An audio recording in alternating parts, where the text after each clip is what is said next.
ঠক ঠক শব্দে মুখর কারখানা। সকাল থেকে সন্ধ্যা পর্যন্ত চলে কর্মযজ্ঞ।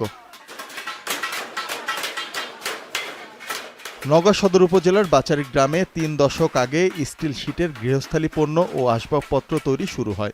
স্টিলের আলমারি, শোকেস, সুটকেস, ড্রেসিং টেবিল ও চাল রাখার ড্রাম তৈরি হয় এখানে। গ্রামের বেশিরভাগ পরিবারই এই কাজ করে জীবিকা নির্বাহ করেন।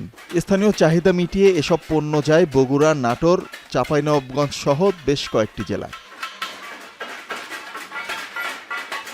৫ বছর আগেও এই গ্রামে স্টিল শিটের আসবাবপত্র তৈরির কারখানা ছিল প্রায় ২০টি।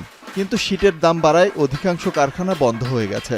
বর্তমানে চালু আছে মাত্র 7টি কারখানা। গ্রামে আসি আমরা ৩৬৫ জন, তার ভিতরে আমরা ৩০০ জনই এই কর্ম করে খাই। আমার বাপের আমল থাকে, বেটার আমল পর্যন্ত চলে আসে। এগুলা মনে করেন যে চাঁপাইনবাবগঞ্জ পর্যন্ত যায় এবং বগুড়া, আদমদিঘি পর্যন্ত যায়। বাক্স 200 টাকা, 300 টাকা। মিক্সআপগুলো 300 থেকে 250 টাকা করে, ড্রাম 100 থেকে 150 টাকা। পড়ালেখার খরচ বা সাংসারিক খরচ সব কিছু এই কাজ থেকেই মোটামুটি আমি উপার্জন করে চালাই।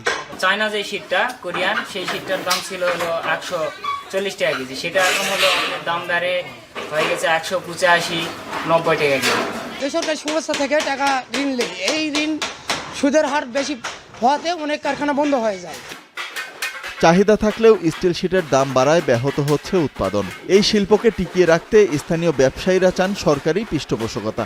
একই সাথে সম্ভাবনাময় এই শিল্পকে এগিয়ে নিতে কারিগরি প্রশিক্ষণ সহ সব ধরনের সহযোগিতার আশ্বাস দিয়েছেন বিসিক কর্মকর্তা।